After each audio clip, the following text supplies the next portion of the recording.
Olá pessoal, tudo bem? Como vão vocês? Tranquilo? Meu nome é Clayton. Hoje eu vou falar sobre o Amazon S3, né? Que é um serviço de armazenamento de objetos fornecido pela Amazon Web Services. Ele é projetado para armazenar e recuperar qualquer quantidade de dados de qualquer lugar da web, ok? Ele é conhecido pela sua escalabilidade, sua durabilidade, sua disponibilidade e a sua segurança. E algumas características do Amazon S3, falando sobre escalabilidade, né? Ele é altamente escalável, né? Então ele pode crescer exponencialmente. Permite armazenamento de grandes volumes de dados. Então ele é capaz de armazenar grandes volumes de dados, né? Ele não precisa se preocupar com limitações de capacidade não precisa se preocupar com limitações de capacidade do fornecedor. Ou seja, você não precisa se preocupar se vai ter um limite no armazenamento do que você pode armazenar lá dentro, né? Ele lida com praticamente qualquer volume de dados e número de acessos simultâneos, né? Então, é dito até comercialmente que é dito como um armazenamento infinito, né? Você pode colocar ali o quanto for necessário de dados que ele vai aguentar. É, um pouco mais sobre durabilidade e disponibilidade. O serviço do Amazon S3 ele oferece durabilidade de 99,99999, aí isso vai até os 11, fechar uns 11 9, né? Então ele tem 11 9 de durabilidade e de disponibilidade tem 99,99% de disponibilidade. Então isso garante que os dados estejam sempre acessíveis e protegidos contra falhas, tá? Sobre segurança, ele oferece serviços avançados de segurança, como criptografia tanto em repouso como em trânsito, né? E controle de acesso detalhado, com políticas de bucket, políticas de IAM e listas de controle de acesso, os ACLs, né? Flexibilidade. Ele permite armazenamento de qualquer tipo de dado, né? Seja documentos, imagens, vídeos, dados de aplicações críticas, e oferece diferentes classes de armazenamento. Então ele otimiza custos e desempenho baseado nessas classes de armazenamento. A gente vai ver isso mais a pouco à frente aí, tá? Benefícios do Amazon S3, ele tem uma custo-efetividade boa, tá? Porque ele tem uma estrutura de preços competitiva, ele oferece o pagamento conforme o uso, né? É o pay as you go, né, que a gente fala, né? Sobre o modelo de pagamento. E o gerenciamento de custos de armazenamento, ele tem um gerenciamento de custos de armazenamento de forma eficiente, né? Então, você consegue gerenciar os custos do armazenamento de forma bem eficiente dentro da plataforma do Amazon S3, ali na AWS. Benefícios do Amazon S3: integração com outros serviços da AWS, né? Então ele se integra com outros serviços da AWS, como por exemplo o Amazon CloudFront para distribuição de conteúdo, a Amazon Glacier para arquivamento de longo prazo. Mais para frente a gente vai falar também sobre outras integrações, mas ele se integra com toda a parte de processamento e análise de dados dos serviços que atuam com dados na no Amazon, né? Na AWS. Então, a Tina, Glue, MER e coisas do tipo. Benefícios também, a gente tem a interface de facilidade de uso, né? Então a gente tem uma interface simples de uso ali dentro da interface do console da Amazon. A gente tem APIs RESTful para poder utilizar. A gente consegue utilizar também pelo CLI da AWS, os SDKs da AWS, né? É, alguns casos de uso, né? A gente tem também um caso de uso para ele que é o Data Lake, né? Então, o S3 ele pode ser utilizado para se construir um Data Lake. que permite armazenar tanto dados estruturados como não estruturados, né? Então ele tem essa capacidade mais abrangente. Ele habilita a análise de dados, inteligência artificial e aprendizado de máquina em cima dos dados que estão dentro de um data lake, né? Então, tudo isso pode ser feito porque, através do serviço do S3. Falando um pouco sobre backup e recuperação, ele é uma escolha popular para backup de dados, dado que ele contém uma durabilidade de 9 noves, de 11 noves, né? E ele tem a capacidade de replicação de dados entre várias regiões, ou seja, o mesmo dado ele pode estar em regiões diferentes, que vão estar dentro de contextos de rede, de infraestrutura diferentes, que permite que caso uma região caia, você consegue ter um fallover para outra região. Então você consegue meio que fazer uma mudança entre dados de regiões, né? E ele suporta a recuperação rápida de dados críticos, né?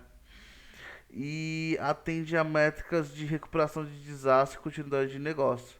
Então, ele é bom ele consegue realizar essa questão de ter a capacidade de atuar em recuperação de desastre, continuidade de negócio no caso de interrupção de funcionamento normal dos sistemas, né?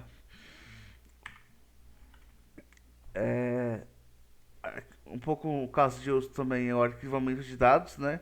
Então, a gente tem as classes de armazenamento Glacier no Amazon S3, que permite o arquivamento de dados a custo reduzido, com capacidade de acesso caso necessário, né? E ideal para dados de acesso infrequente que necessitam ser mantidos. Então, é um caso de uso aí, o armazenamento, arquivamento de dados, né? Falando sobre a estrutura básica das três, a gente tem os buckets, né? Então, a definição de bucket é um recipiente lógico para armazenar objetos. Logo, logo a gente vai falar sobre objetos. Ele precisa ter um nome único globalmente, né? Porque o namespace dele é compartilhado por todos os usuários da AWS. Então, você nunca vai ter um bucket com no mesmo nome, tanto na mesma conta que você está atuando, no mesmo ah, namespace privado, quanto no global, né? Então, por exemplo, você sempre só vai existir um bucket com aquele nome na AWS inteira, né? Basicamente seria isso. É, para realizar a criação de um bucket é bem simples, você vai no console de gerenciamento da AWS, navega até o serviço das 3, vai ter uma opção lá de criar bucket, você escolhe dá um nome único para ele, né? Para esse bucket, e seleciona a região onde o bucket vai ser criado. E a questão da região afeta diretamente nos custos, né? Tanto na transferência como de latência, né? Então, fique atento a isso. E algumas configurações adicionais que você pode fazer no bucket também durante a criação dele. Configuração habilitar o versionamento dele, definir políticas de acesso, configurar logs e adicionar tags para categorização e controle de custos, né? Então, você pode adicionar algumas tagzinhas ali para ter um melhor gerenciamento dos recursos ali e conseguir ver os gastos de uma forma mais detalhada, né? Objetos, né? Definição de objeto aqui, né? Um objeto consiste basicamente em dados que você está armazenando, os metadados desses dados, que são informações adicionais sobre o objeto, a chave desse dado, né? Que é o nome único do objeto dentro do bucket, e opcionalmente um ID de versão se ele está sendo versionado, se a opção de versionamento foi ativada. Objetos, eles podem ter até 5 terabytes de tamanho, né? Eles podem ser identificados por uma chave única. Essa chave ela pode incluir um prefixo para simular uma estrutura de pastas, né? Então você consegue escrever como se fosse pastas, né? Uma barra com caractere de barra, né? Para simular uma estrutura de pasta ali, mas continua sendo somente uma chave, né? A gente não tem essa organização por pastas propriamente dita no S3. É só uma simulação de que seria uma pasta, né? E dessa forma ele facilita a organização e o acesso aos dados dentro do bucket. Para fazer o upload de objetos é simples, você navega até o bucket no console da S3, né? Então você vai no console, acha o serviço da S3, vai até o bucket, clica em upload, seleciona os arquivos ou pastas que você deseja enviar. Aí você configura as permissões, metadados, opções de criptografia, caso necessário, e clica em upload para iniciar o processo de upload. Aí você consegue enviar o dado para o S3. Essa é a forma mais simples aí de estar enviando o dado.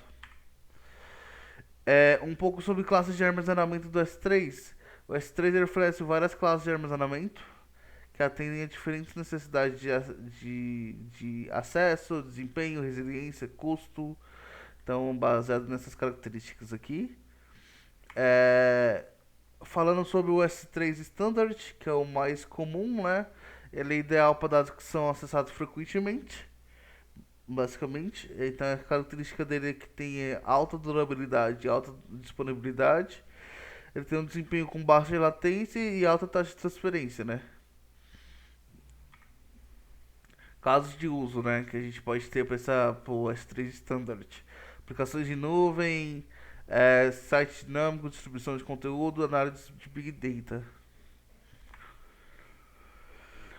É, Falando sobre o S3 Intelligent Steering, ele é ideal para dados com padrões de acesso desconhecidos ou variáveis. Ou seja, que você não consegue entender como são os padrões de acesso daquele dado, né? Por que que ele é ideal? Porque ele move automaticamente os dados entre os níveis de acesso para baseado em padrões de acesso que ele consegue ver historicamente, né? Ele move o dado para um padrão para um nível de acesso menor e isso reduz os custos, ou seja, ele otimiza os custos. Ele acaba não impactando o desempenho, né? Porque ele está dentro de um padrão de uso correto, ou mais próximo da realidade. E ele não tem taxa de recuperação, né? Então, é, é uma ótima oportunidade de você estar economizando custos, né? Em caso de uso, né? Normalmente é dados com padrões de uso imprevisíveis ou em mudança, né? Agora eu vou falar sobre esses três Standard Frequent Access ou Standard IA. É, o uso dele é para dados que são acessados com menos frequência, mas que requerem acesso rápido quando necessário. Então, são dados que você é, que vão ser menos frequentemente acessados do que o standard, né? Mas que quando você precisar acessar, o acesso vai ser rápido, né? Então não vai ter nenhum delay. E os custos de armazenamento são menores que o S3 Standard, então vale a pena verificar se vale o uso dessa classe. Porém, tem taxa de recuperação de dados. Então, quando você precisar utilizar o dado, vai ter uma taxa de uso, né? Então, se ficar muito frequente o uso, talvez não seja tão não valha tanta pena, né? Casos de uso, armazenamento de longo prazo, backups, recuperação de desastres. E agora a gente tem o S3 One Zone Frequent Access, ou S3 One Zone IA. que ele é semelhante do S3 Standard XA, só que ele serve para dados que podem ser recriados se necessários, né? Então, ele tem menor custo para armazenar dados, porque ele está em uma única zona de disponibilidade. Ou seja, ele armazena os dados em uma única zona de disponibilidade. Então, caso haja problema naquela zona e há uma perda de dado, aquela perda definitiva, né? Então, é um, esse dado pode ser recriado, né? Caso necessário, isso vale a pena utilizar essa classe, tá? Então, é normalmente utilizado para dados não críticos e cópias de backups secundárias. E agora sobre o S3 Glacier, S3 Glacier Deep Archive, que são classes de arquivamento de dados, né? E o uso dele é para arquivamento de dados de longo prazo que raramente são acessados, bem raramente mesmo, tá?